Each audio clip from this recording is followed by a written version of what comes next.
With that, Mark, please kick us off and welcome to the briefing room. Thank you, Caroline. Appreciate it. I'll ask you a question about tariffs and then one from one members of our community about education. It's perceived by some that companies or countries, if they change their policies either before tomorrow or after tomorrow, can have the president alter what he's planning for that country or that sector. Is that a possibility? And if so, what factors the president consider in making those changes? Well, the ultimate change for these companies and these countries, Mark, will happen when they decide to do business in the United States of America. And as I just laid out, they will face no tariffs at all if these companies choose to invest here in the United States and to move their production and their manufacturing here to the United States as well. As for tomorrow, the president will be addressing the decades of unfair trade practices that have ripped our country off and American workers off. It has hollowed out our middle class. It has destroyed our heartland, and the president is focused on reshifting our global economy to ensure that America is once again the manufacturing superpower of the world. So if they do something today or later in the week that's a pledge for future activity, would that be good enough potentially to alter the policy? Again, the president has been looking at the very unfair trade practices of the past. Certainly, the president is always up to take a phone call, always up for a good negotiation, but he is very much focused on fixing the wrongs of the past and ensuring that American workers have a fair shake. So if someone calls after tomorrow and says, hey, I'm ready to make a change, he'd be open to that? The president is always open to taking calls. Okay. A question from one of our community members. Katie Reeves is a school teacher in Wisconsin. She's taught K-8 in public, independent, private, and private schools. And here's what she wanted me to ask you. She says, I see the elimination of the Department of Education as an excellent first step in the improvement of our school system. Do you see any further role the federal government can take beyond this, possibly in promoting the expansion of voucher programs or reducing the influence the teachers' unions hold over our schools? Mm-hmm. Well, first of all, I want to thank Katie for her service to our country and our nation's children. Being a teacher is the most noble profession that we believe one can have. And the president said in his remarks when he signed the executive order to dismantle the Department of Education that he loves our teachers. And in part, this order is to empower our teachers to have greater decision making in the classroom. Nobody knows our nation's children and our students better than our teachers who are with them every single day. As for the federal government's role, to get to the heart of Katie's question, the president has made it clear to Linda McMahon that we need to find other places within our federal government for critical programs regarding education.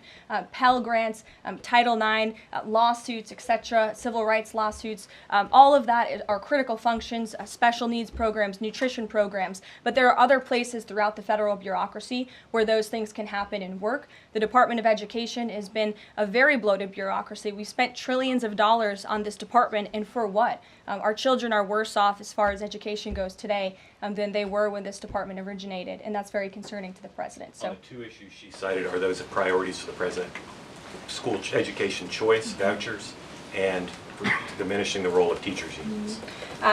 The president is very supportive of both of those things, particularly when it comes to school choice. He has said that school choice is the civil rights issue of our time, and he wants every child, regardless of zip code, socioeconomic status, how much money their parents have, to be able to go to the school of their choosing that best suits their educational needs. And he is going to empower state and local leaders to make those decisions on behalf of our nation's children. Thanks for being here, Mark. Jeff.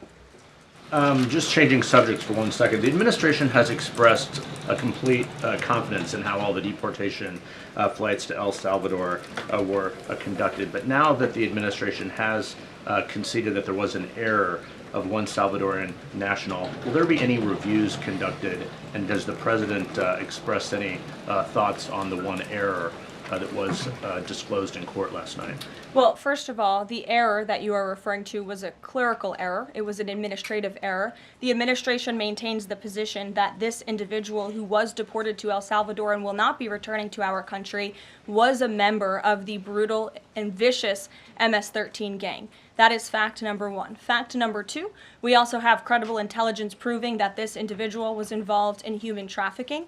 And fact number three, this individual was a member, actually a leader, of the brutal MS-13 gang, which this president has designated as a foreign terrorist organization.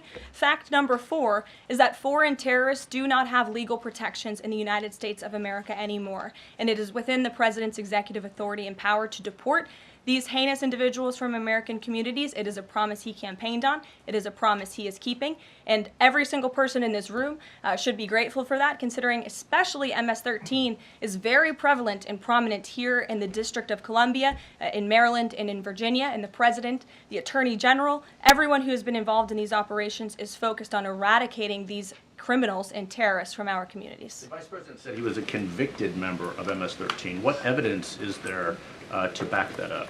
There's a lot of evidence, and the Department of Homeland Security and ICE have that evidence, and I saw it this morning. Steve. Has the president fully made up his mind on the level of tariffs to impose tomorrow? We keep hearing about a 20% flat rate. The president said last night he has made a decision and a determination. I was with him in the Oval Office earlier, and he is going to announce that decision tomorrow. I don't want to get ahead of the president. This is obviously a very big day. He's with his trade and tariff team right now, perfecting it to make sure this is a perfect deal for the American people and the American worker, and you will all find out in about 24 hours from now. And are the car tariffs going to go into effect on April 3rd as scheduled? Correct. Yes, they will. Okay. And last thing, would you like to respond to the Chinese military drills around Taiwan?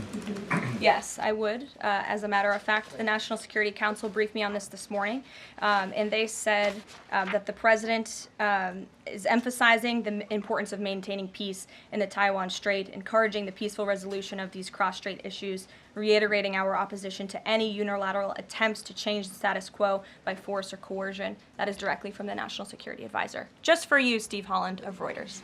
Monica. Thank you so much, Caroline. Elon Musk this week revealed that Doge found that the Biden administration issued over 2 million Social Security numbers to illegal aliens, found 20 million dead people marked as alive in the Social Security system. Has the White House confirmed these numbers with Elon, and is the White House looking into correcting this?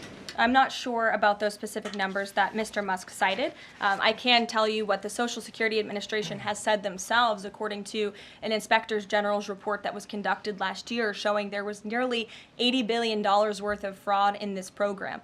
We know for a fact there are individuals who should not be receiving benefits on the Social Security rolls, and this administration is focused on cleaning out the waste, fraud, and abuse in every agency, but particularly in Social Security, to make it stronger for our tax-paying, law-abiding citizens who deserve these entitlements and programs. Because you did bring up Doge, I do want to tout the incredible efforts that have been made at the Environmental Protection Agency, and Administrator Lee Zeldin is just doing a tremendous job.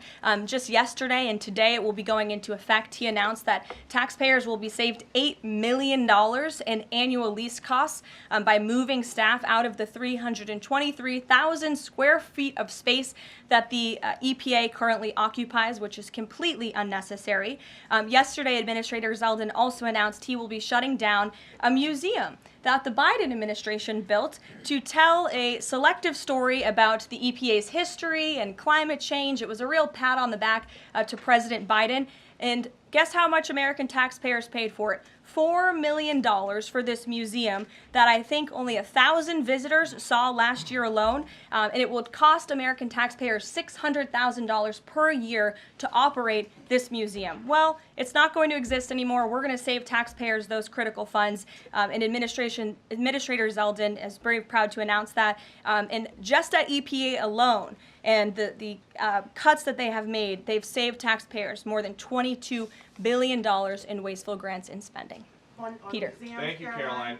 When the president goes down to Florida on the weekends, does he ever hear from, there are so many retired folks down in Florida, does he ever hear from any retired Americans who are stressed about these wild swings in the stock market because of the tariff uncertainty, and they're sitting there on fixed income or living off a 401k, and they don't know how much money's going to be left? Well, certainly they are legitimate concerns, and the president takes those concerns very seriously, and he's addressing them every single day. And tomorrow's announcement is to protect future generations. The senior citizens you mentioned, it's for their kids and their grandkids to ensure that there are jobs here in the United States of America for their children to live the American dream, just like they presumably did. And as for their worries about their 401ks, their Social Security, I just addressed Social Security. This president is always going to protect it. for our tax-paying senior citizens. As for their 401ks, look at what President Trump did for you in his first term. He is working on implementing that economic formula every single day by lowering inflation, lowering energy prices, massive deregulatory efforts, while simultaneously effectively implementing tariffs, and they'll hear more about that announcement tomorrow. And you said that the president right now is with the trade and tariff team. They are very confident that this is all going to work. But what if Yes. they're wrong? They're not going to be wrong. It is going to work. And the president has a brilliant team of advisors who have been studying these issues for decades. We are focused on restoring the golden age of America and making America a manufacturing superpower. And again, Peter, I would point you to the investments that have already trickled into this country. And the president hasn't even made his tariff announcement yet tomorrow. There have been billions of dollars in private investments from around the world pouring into American communities. What does that look like for those watching at home, for the people you mentioned, worried about their own economic circumstances? It means more jobs in your communities, which means more money, more investments, more money in your pocket. That's what the president is committed to. And I would be remiss if I didn't mention the president's commitment to tax cuts, which we are counting on Congress to do, especially on Social Security. And one more. Sure. Are the special elections today a referendum on the president? I think first of all, as you know, I'm a government employee now, so I'm not very much allowed to comment on elections that are taking place. That's something to get used to, having just been on the campaign trail for quite some time. But the president is the leader of the America First movement and the MAGA movement. And that was made very clear on November the 5th when he received nearly 80 million votes. I could also say that it is the constitutional right of every law-abiding American in these places where these elections are being held to vote, and every American should exercise their constitutional rights. Sure. Thanks, Karoline. A few questions about this deportation case. First, I wanted to clarify something that you said to Jeff a few minutes ago. You said you'd seen evidence that this man was a convicted gang member. In what court was he convicted and for what? This individual was an MS-13 ringleader. This individual was also engaged in human trafficking. And I'm glad you brought up this point again, because I would like to point out that if you just saw the headline from the insane, failing Atlantic magazine this morning, you would think this individual was Father of the Year, living in Maryland, living a peaceful life, when that couldn't be further from the truth. They didn't even mention in the title of that article, or even in the first paragraph, that this individual is an illegal criminal who broke our nation's immigration laws. He is a leader in the brutal MS-13 gang, and he is involved in human trafficking, and now MS-13 is a designated foreign terrorist organization. Foreign terrorists have no legal protections in the United States of America, and this administration is going to continue to deport foreign terrorists and illegal criminals from our nation's interior. But a judge ordered that he should remain in this country. So are you saying that it is okay to ignore a judge's ruling if you don't like it? Who does that judge work for? He's an immigration It was an judge. immigration judge who works for the Department of Justice at the direction of the Attorney General of the United States, whose name is Pam Bondi, who has committed to eradicating MS-13 from our nation's interior. And let me tell you why we've made this commitment. MS-13, may I remind each and every one of you, is a brutal and vicious gang. They raped and strangled a 20-year-old autistic woman to death in Maryland. They hacked 4 people to death with machetes in a park on Long Island. They have kidnapped, sexually tortured, and shot a teenage girl in Texas after she insulted them, allegedly. Killed and mutilated a 17-year-old girl in Virginia, stabbing him 16 times and cutting off his hands. They beheaded and cut out the heart of a man in Washington, D.C. They raped and murdered a 13-year-old girl in California. They sex trafficked a slew of young girls, including one who was just 12 years old. Raped an 11-year-old girl in Brooklyn while her brother was in the room. Sex trafficked a 13-year-old in Maryland and Virginia, miles away from this White House, even beating her 26 times on her backside with a baseball bat. Pressured homeless New Yorkers to undergo unnecessary surgeries such as spinal fusion in order to bolster their fraudulent lawsuits. These are vicious criminals. This is a vicious gang.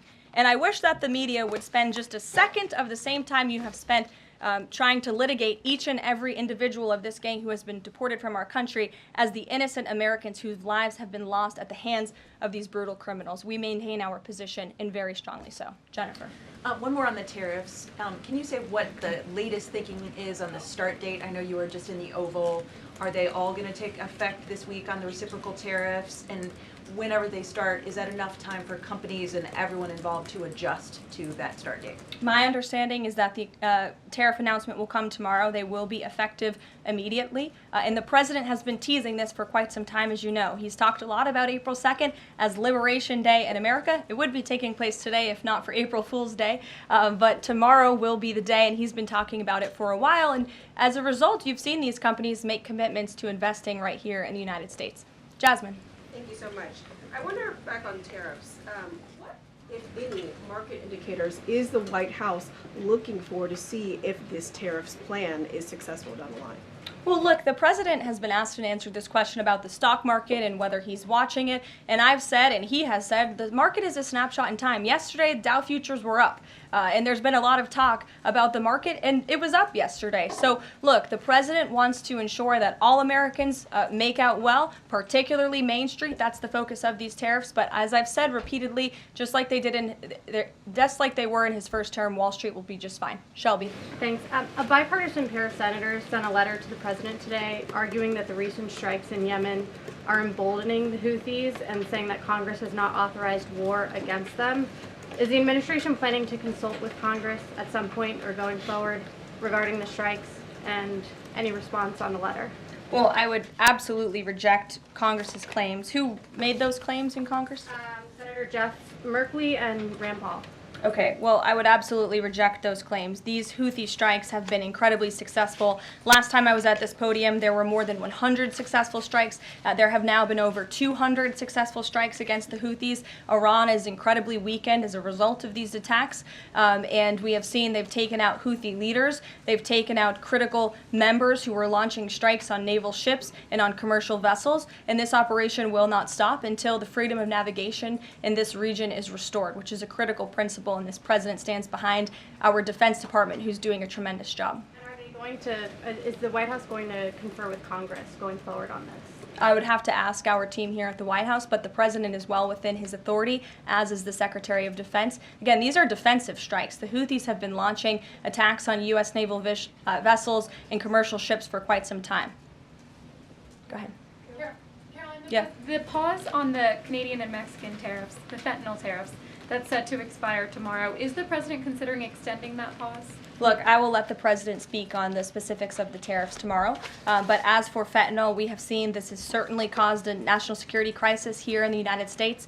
Fentanyl continues to be the #1 killer of young people in this country, and the president is very much focused on that. Deanna. Thank you, Caroline. The president recently signed an executive order on making D.C. safe and beautiful. On the campaign trail, he talked about making New York great again. Does he have any plans on establishing a similar task force? Has he been pressuring Governor Hochul in any way in his conversations about New York and lowering crime? Well, he has been in correspondence with Governor Hochul quite a bit on the issue of crime, also on the issue of congestion pricing, and so many other issues that are facing New Yorkers. And he wants New York to clean up their streets just as he does here in Washington, D.C. He also speaks to Mayor Adams as well. So he's engaged with state and local leaders across the entire country to ensure they're doing their part to help American citizens in each and every state, regardless of if it's a red state or a blue state. A question on Russia. Yesterday, the Russian government said that their new goal is 160,000 conscripts for the war. Has the president seen that number, and does he have any response given his recent conversations on peace talks?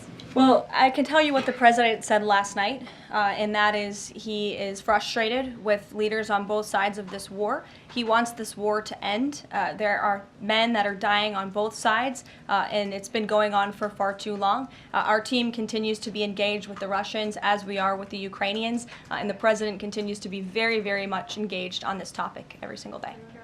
Caroline? Sure. Caroline, Sure.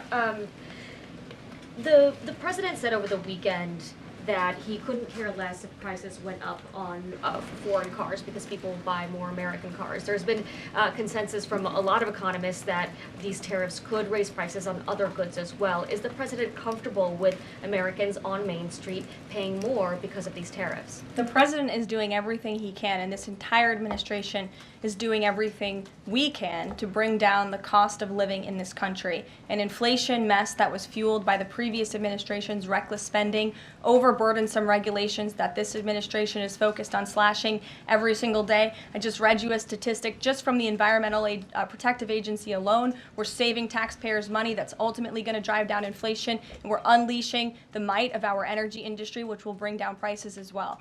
To the heart of your question, because this is very important to the American people, you should trust what this president did for you in his first term. He effectively utilized tariffs while driving down inflation. It was a record low 1.4% when he left office, and he's focused on getting back to that. It's unfortunate the previous administration left us in this mess. Sure. Representative Anna Paulina Luna left the Freedom Caucus over their lack of support for her bill that would allow new parents to proxy vote around 12 weeks around the birth of their baby. Does the president support that bill? I'm not sure. I haven't actually talked to the president about that bill, but I certainly can and can get a take on if he supports it or not. Thank you. And one more. The D.C. Circuit ruled last week that the the president can fire holdover Biden appointees of independent agencies. Will this ruling empower President Trump to dismiss more federal employees?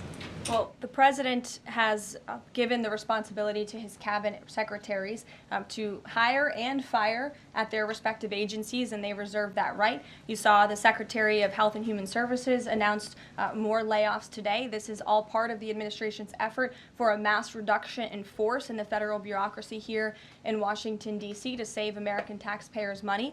As for agencies within the president's executive authority, the president retains that right. And we've seen there have been bureaucrats at some of these agencies that have been trying to act independent. They need to remember who they work for. It's the executive of the executive branch. You look at the United States Institute of Peace, for example.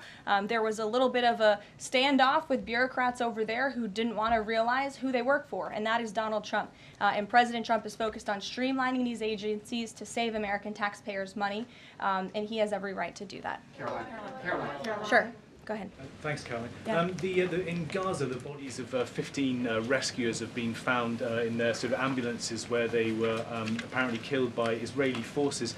Just wondering if the White House is going to be calling on Israel to investigate that and to try and avoid similar casualties involving rescue workers in the future. Well, as for the specific situation you just mentioned, I'll talk to the president about it and our national security team. What I can tell you is what I've spoken with the president on. He very much remains committed to backing Israel, and it was only because of this president and his team's leadership that we had a temporary ceasefire in Gaza, that we were able to bring many hostages home. And the president made it very clear to Hamas, you get the hostages out, all of them, or there will be hell to pay. And Hamas is certainly witnessing what it feels like for all hell to be paid, and the president supports Israel's right to defend itself. Any progress at all on a ceasefire at the moment, as far as the president's concerned? The president and his team continue to be engaged on this every single day. Sure.